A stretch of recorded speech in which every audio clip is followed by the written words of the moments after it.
I can't believe I'm actually saying this, but welcome to episode number 200 of the Resilient Retail Game Plan. Hi, I'm your host, Catherine Erdley. I'm also the founder of the Resilient Retail Club, which is my membership group and mastermind for product businesses. This is unbelievable to me that the podcast that I started nearly 4 years ago in 2020 has just hit its 200th episode. And I wanted to do something a little bit different today. So I'm actually swapping places with my guests and I'm going to be interviewed for today's episode. I'm joined by Sarah Scott, who is my podcast manager. She is the person who takes care of the podcast, makes sure that it goes from the recording that I do into emails and social media posts and so much more. She's absolutely fabulous addition to the team. And I can't wait to dive in to all of the questions about where the podcasts come from and where we're going next. Welcome to the Resilient Retail Game Plan, a podcast for anyone wanting to start, grow or scale a profitable creative product business with me, Catherine Erdley. The Resilient Retail Game Plan is a podcast dedicated to one thing, breaking down the concepts and tools that I've gathered from 20 years in the retail industry and showing you how you can use them in your business. This is the real nuts and bolts of running a successful product business, broken down in an easy, accessible way. This is not a podcast about learning how to make your business look good. It's the tools and techniques that will make you and your business feel good. Confidently plan, launch and manage your products, and feel in control of your sales numbers and cash flow to help you build a resilient retail business.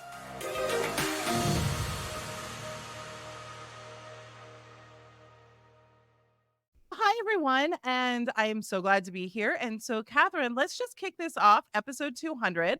Episode 200. I know. Oh, my Crazy. God. Like, in a world where podcasts go into pod fade at episode 10, Wow. 200 is an incredible thought that you have done this every week for 200 weeks. Like, yes. Process that a little bit. And it's so much work. It's not like this is an easy task. And consistency is one of the biggest success factors, right, to having a podcast. So one of the first things I'm curious about, though, is then why start a podcast for your business?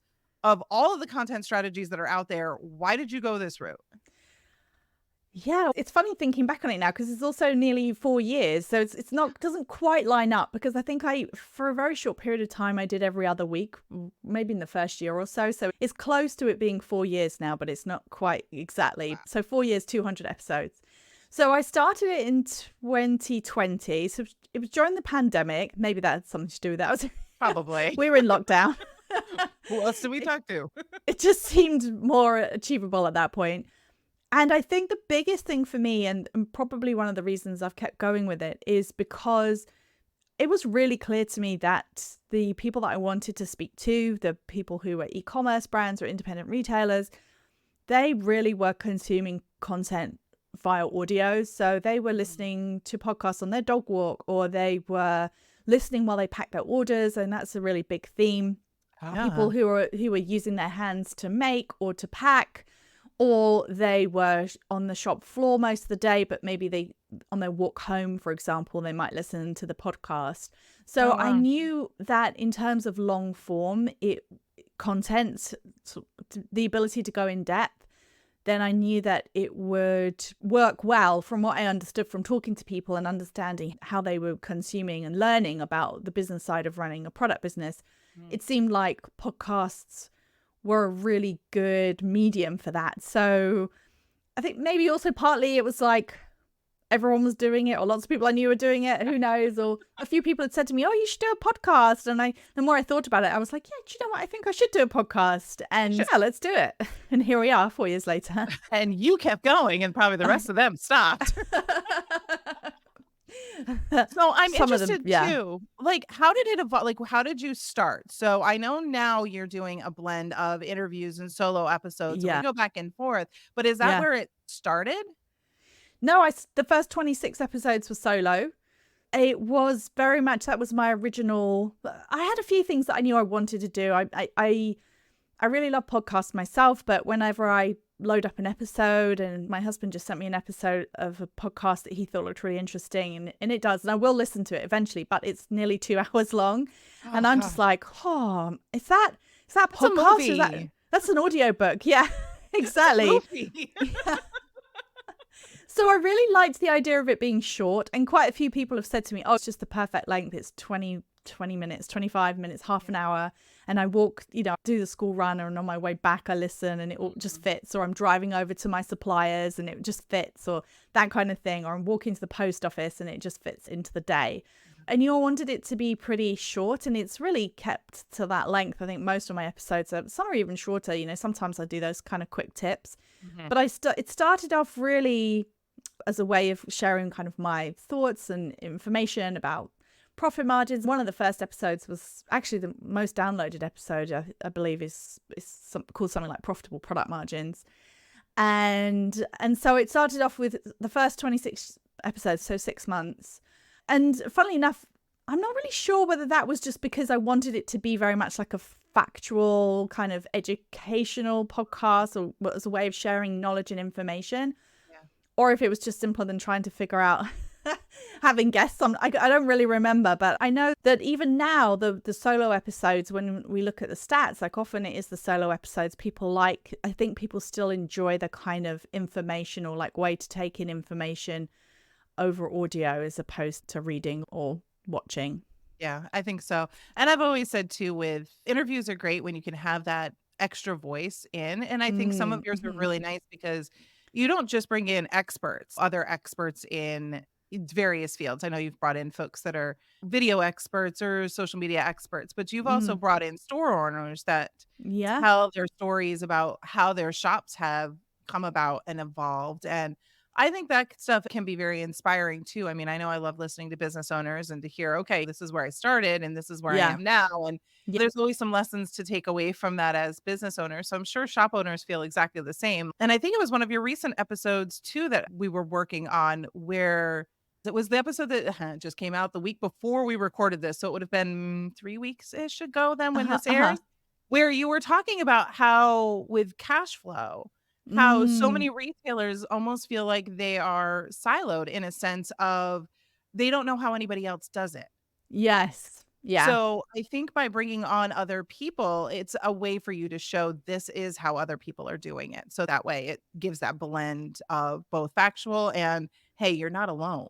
Yes, definitely. And I think that's really the key to so much of this. And I think also that's what's nice about the podcast is so often when I have an episode where people really, people quite often will reach out and say they've listened to the episode. So I can tell sometimes when an episode's resonated, because I'll be talking to clients or to Yeah. club members or to people on social media, and they'll say, oh, this week's episode, it really that was great. It really struck a chord, or I really resonated with it. And it's often because it's things that people just don't talk about, or there isn't that much information out there about. And I think that is really important. And that's one of the other things I wanted to do with the podcast, was just if you can make one person realize that they're not the only person going through this, then I think that's really huge. great, a really great connection to make for sure.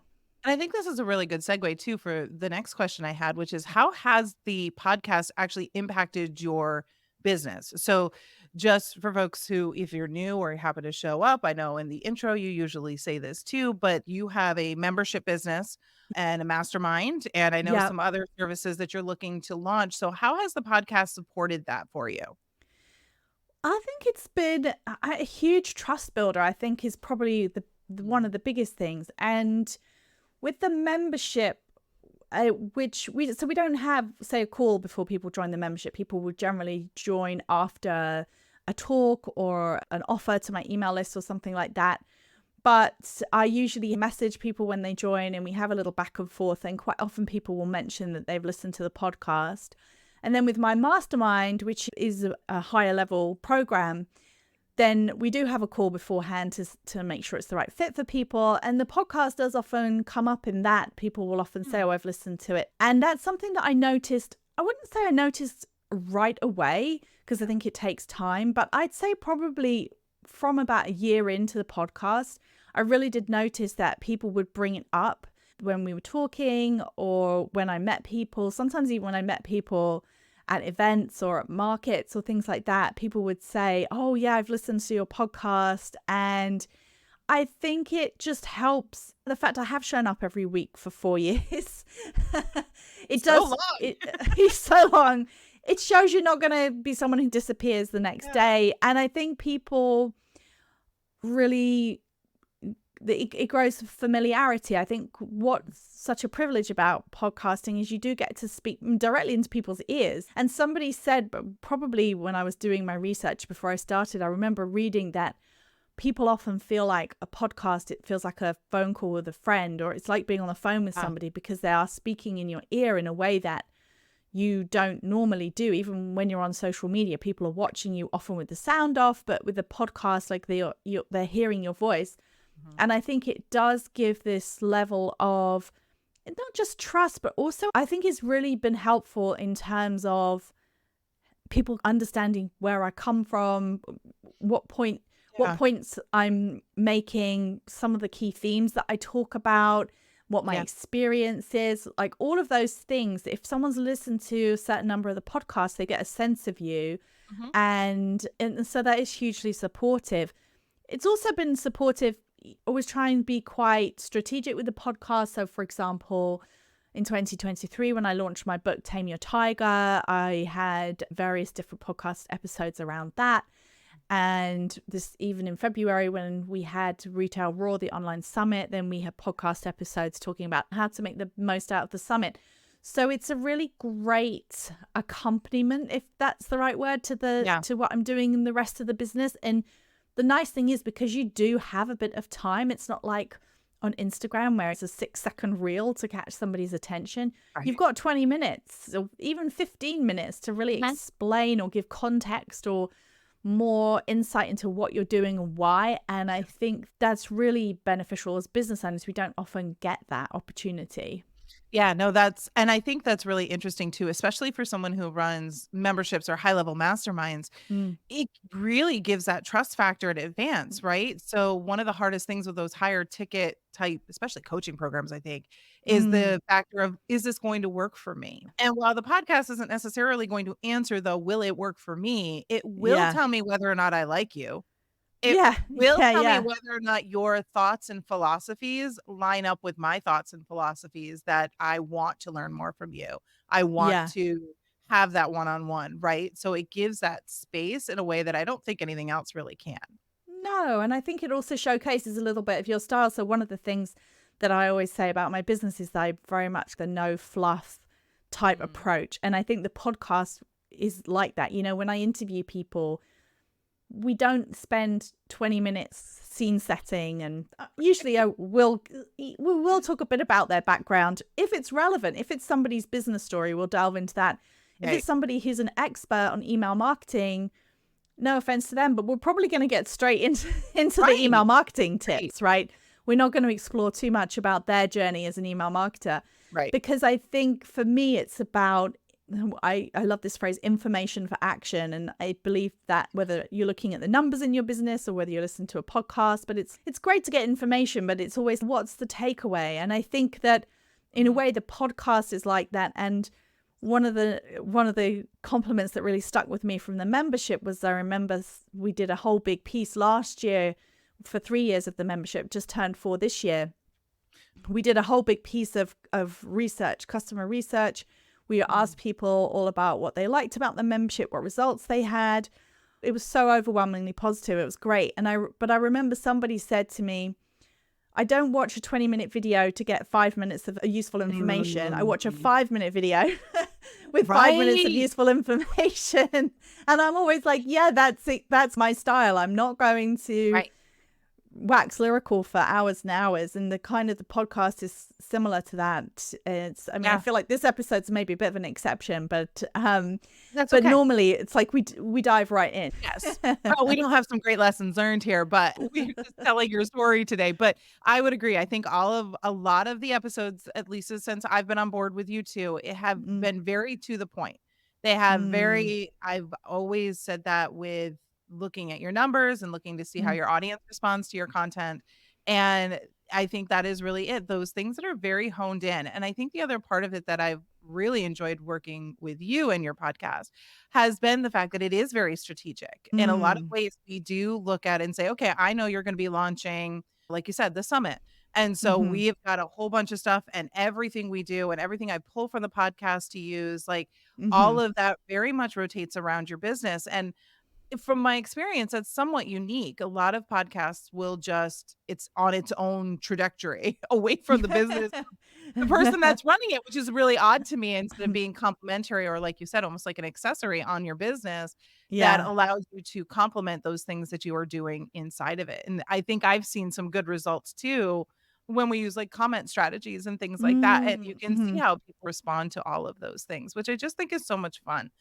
Now, Yeah. one of the things too is then how do you enjoy, like, when it comes to doing all of the work for the podcast, how do you enjoy doing the interviews? Do you, is it, I guess, which type do you prefer to do more? Do you prefer the solo episodes or the interviews? Oh, that's a really interesting question. I mean, I actually find, if anything, I find the interviews much, much easier than the solo episodes, because on a solo episode, there's a lot of prep that goes on behind the scenes in terms of what's the theme and then pulling together my points and then running through it. I don't really script my solo episodes. It's usually a question of getting a bullet point outline and then working from that. Interesting. So when I kind of look on my schedule, there's two different things. I like to have a mix because I think it's nice to bring in different voices. I love doing interviews because I get to ask the questions, right? If someone's got a great business or a really interesting specialty area, I get to ask the questions that I want to know, which obviously I'm thinking about what does the audience want to know? But sometimes it's like, what do I want to know from this?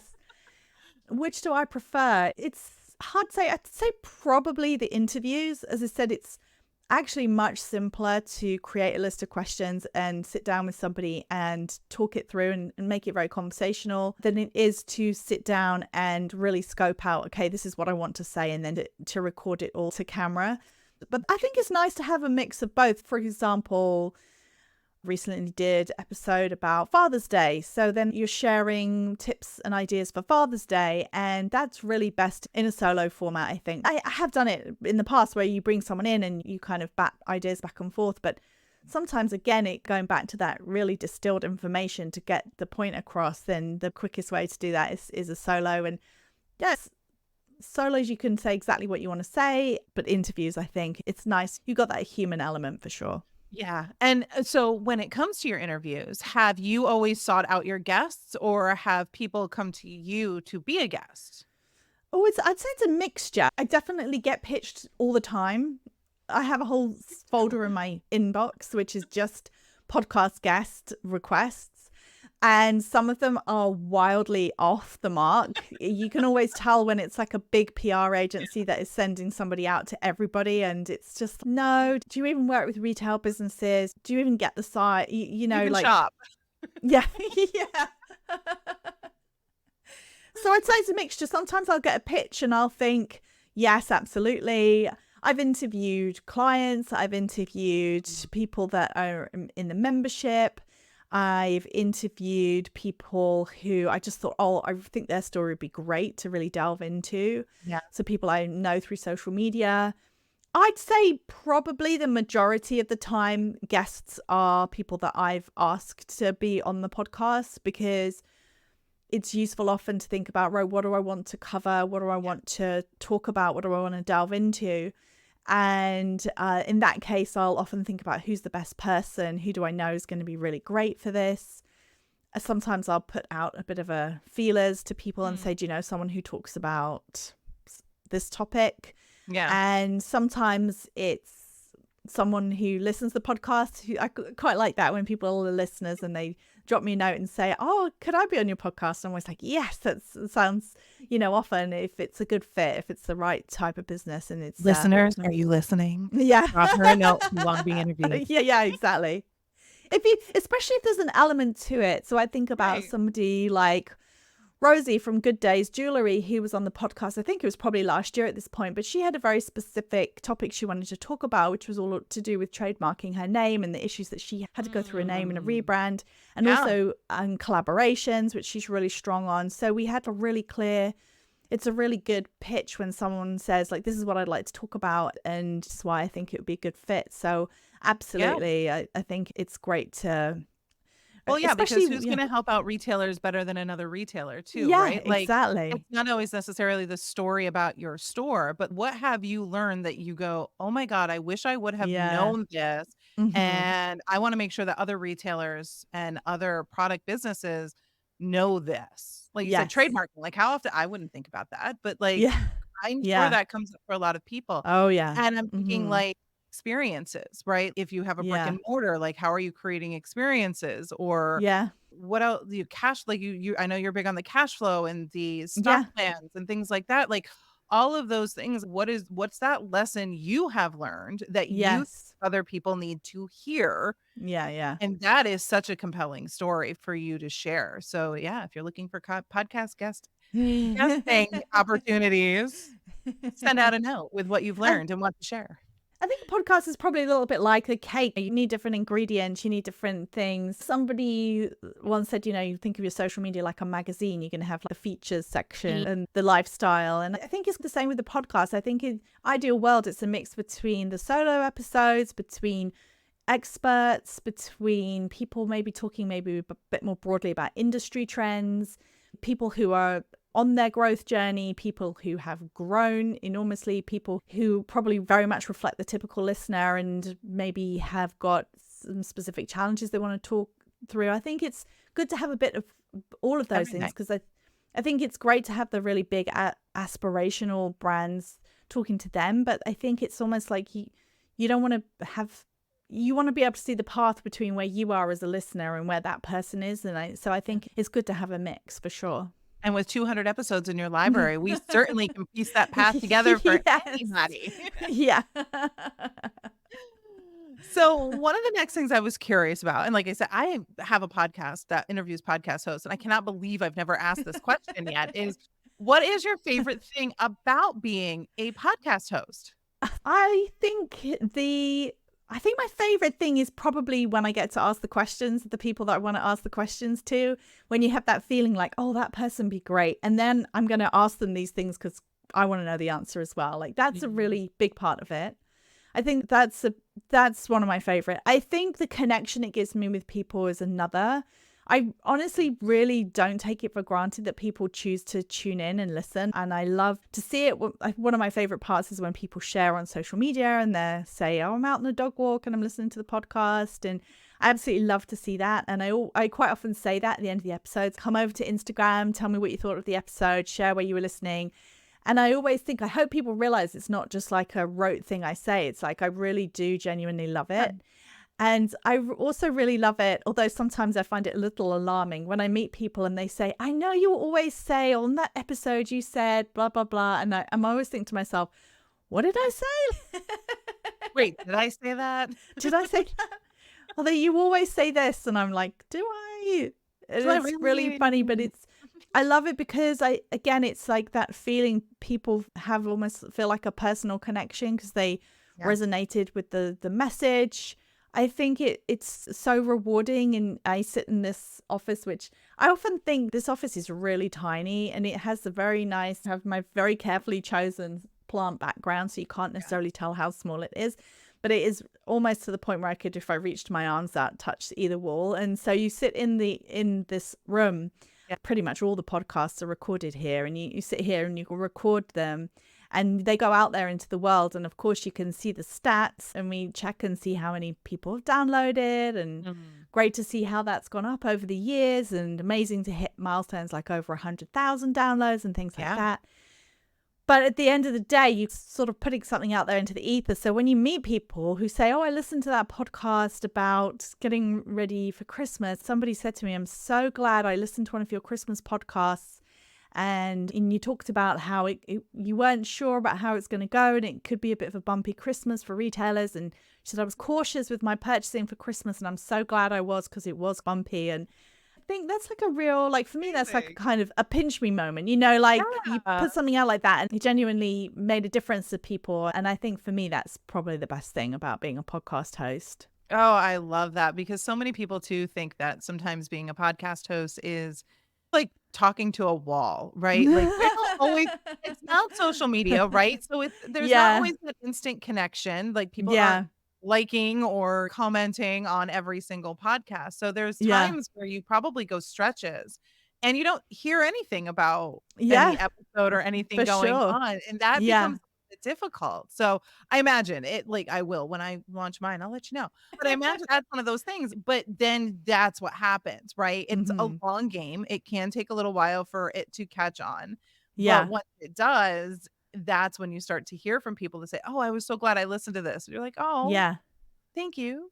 Like, Yeah. it just feels so good, and I can imagine too, so you not only have the podcast, but you also have a book, Yes. but before the book, was the podcast also a way of giving people that place to find you? Yeah, That's not absolutely. necessarily social all the time. Yeah, absolutely. And also, especially those first episodes, because I guess the very first episodes I did were like, this is my kind of philosophy of business, Mhm. if that's quite the right way of putting it, Yeah. or my kind of beliefs in how you make money in a product business and how you make more money and how you actually pay yourself and how you keep your stock under control and how you sleep at night and all those kind of things.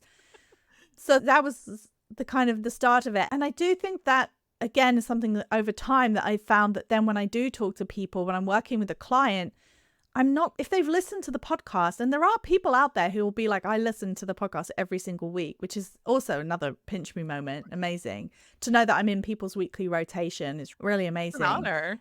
Yeah, totally. Absolutely. And I'm totally genuine when I say that. I definitely don't take it Yeah. for granted 4 years in. And I think that for me, when you talk to a client or a prospective client or a club member and they're like, oh, yeah, I heard your podcast about profit margins. Okay, I think I really need to look into them. I think it's a way of making sure that we're speaking the same language or they Mhm. get why this stuff's important. They get what they need to look at. And so, therefore, the work that we're doing together, whatever that is, whether that's me doing a free talk or me working with them in the club or whether that's them joining my mastermind, like they're at a certain base level of understanding because they've listened to the podcasts or the interviews and they get the things that I talk about and the themes. And I think that does make a difference. So I have 2 more questions. First Okay. is after 200 episodes, and I don't know why we didn't think of this question earlier. 200 episodes, where do you come up with content? And have you found yourself repeating yourself? I think every so often there is a certain element because there is the Have to. seasonality. Right. Yeah, where there's always going to be episodes about Christmas because it's important to remind people every year that you have to get ready for Christmas. There's usually an episode around the end of the year about trends for the following year, which are usually some of my favorites to put together. I write a Forbes article on retail trends each year. And so in December, I spend time pulling that together and researching. Then after spending usually quite a lot of time pulling that together, it's nice to then do a podcast to share what I've done. Yeah. So there are definitely cyclical elements to it. So there will be, oh, I realized I didn't really do a Mother's Day and a Valentine's this year, but usually I do something around those. And so, yeah, to a certain extent, there are going to be things that are, if they're not direct repeats, then they will maybe something we touched on, especially after 4 years. Yeah. And because sometimes you need to talk about it every year. Getting ready for the year ahead. How do you plan your sales? Creating sales strategy. There are definitely going to be things that are themes that come up, so stock management. But actually, when I did a recent series on stock management for podcasts, and I realized I hadn't really talked about it that much for quite a long time before that, like 18 months to 2 years. So I feel like by that point, if it's 2 years old since I last talked about something, I think Yeah. And as we grow, as we learn, as the yeah, world changes, absolutely. Yeah, everything changes. So while you yes, may be talking about stock management and stock plans, you may have learned some fabulous new trick yeah, that you just hadn't thought about before. And yes, while the topic I'm sure stays the same, I'm sure the way you approach it has changed over time as well. definitely. And I have different insights into it. And although I've worked with different clients and this is the thing about retail is that it's both cyclical but also ever changing. And that's what I love about the industry. And that's why I've been in this industry for 24 years is that it's no 2 days are the same. So even when you're talking about things that you talk about Mother's Day one year, Mother's Day a different year is going to be different. There's going to be different Yeah. trends. There's going to be different macroeconomic factors. So I think that partly what I do is I'm looking at the kind of the big themes. Have I covered those recently? But then also who would be good fit for interviews? What kind of things do I want to talk about?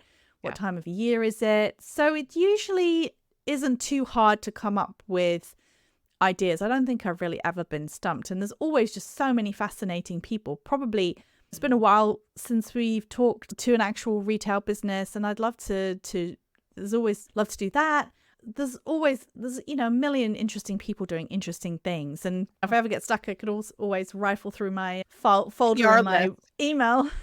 And the truth is, you really do, as a whole, if you look at your business ecosystem as a whole, like your summit, which by the way is probably why you did not do Mother's Day and Valentine's Yes, Day, that's because we were probably talking why. about the Yeah, summit. you're But right. look at We the were. amazing people you brought into that summit. Yeah, I that was mean, incredible. there Yeah. were so many. I'm not a retailer, but I was looking at the bios and at the pieces that these individuals have accomplished. And Yeah. it was really amazing and impressive talks that you Yeah. had going on in there. So while again, not necessarily directly into the podcast, but like you have this whole host of a world of people that you're pulling together for different things, and who knows who you'll bring in for the next episode. Which brings us to my last and final question. 4 years, 200 episodes. Is there going to be Yes. another 4 years, another 200 episodes? What's I next? absolutely. I can't really imagine not having the podcast now. I think I would really miss it if I didn't do it. And I think that it is just such an enjoyable thing to do. I really enjoy recording and talking to people and coming up with the ideas and reaching out and having those conversations. And I really enjoy hearing how people have found it. And so absolutely, I think what's next is it's going to be Christmas talk coming soon. Hate to break it to everybody, but we got to get talking about Christmas. So that's definitely going to come around. And I'm wanting to approach that slightly differently this year, talking a little bit more about the strategic side and then having a guest that would fit with that theme at the following week. So have a series of almost like back and forth between solo episodes and guest episodes. And then I think it is interesting with the Retail Raw Summit, then the people, the speakers for the summit, they were definitely highly on that aspirational list. So we had several people who've been on the top fastest growing UK companies list. We had amazing people who'd grown multi-million-pound businesses in under 3 years. So we were really talking to that kind of like people at the super fast growth. And I think it'd be nice to sprinkle that into the podcast as well. I don't think that, as I said, I necessarily want that to be the only kind of guest. I really like the mix that we have. So I think just keep looking for those interesting perspectives, interesting stories, and you can keep going. Like you say, like themes, social media. You could talk about social media probably every month and have a different You angle. can talk about it almost every day and have Shane coming on board. Exactly. And so there's probably tons, probably not done a Pinterest podcast in a long time or explored LinkedIn or TikTok. Who knows? It's almost endless. So absolutely, I totally see it keep going. And as long as Facebook Lives too. Like, how do you do Facebook Lives? There's so many ways that retailers can sell these days that it's just incredible. Yeah, live selling. It's funny. Yeah, live selling. I feel like I was talking about that 2 or 3 years ago, and I feel like it was maybe a little bit too early for some people, but it just keeps growing. And yeah, there's just so many different things that you can explore there. Absolutely. As long as people keep enjoying it and tuning in, then I'll keep going. I love it. Catherine, congratulations on 200 episodes. It is such a milestone. And just on the other side of that milestone, not just the 200, but you're also at 125,000 downloads, give or take. So like, that's amazingly massive. It is a huge accomplishment, a huge achievement. Thank for you. so many people. Most people have never made it this far in the podcast. And I will say, even some of the big guys just don't make it. Like, yes, they're still producing episodes, but if you look for some of these guys, they're pulling up archived episodes. And you yet to start pulling up archive episodes. You're still creating fresh, brand new content for your people. So congratulations. This is amazing. And I can't wait to see what comes next. Thank you so much. Thank you so much to every single one of you who has listened to the podcast today. And at any point in the last 4 years, you've been a huge part of getting the podcast to 200 episodes. And I am so incredibly grateful. It wouldn't be a podcast episode without asking you to rate and review the podcast in Apple Podcasts. or you can rate it inside the Spotify app as well. So if you thought about doing that and you never have, now's your chance. It's 200 episodes in.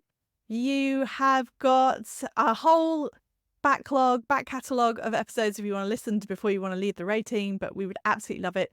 It makes such a massive difference. The more people that follow, subscribe to the podcast, the more people hear about it, and the same with the rating and reviewing. So it makes a massive difference. If you've ever enjoyed any of the episodes, then it would mean the world to me if you would do that. So thank you so much, and see you next week.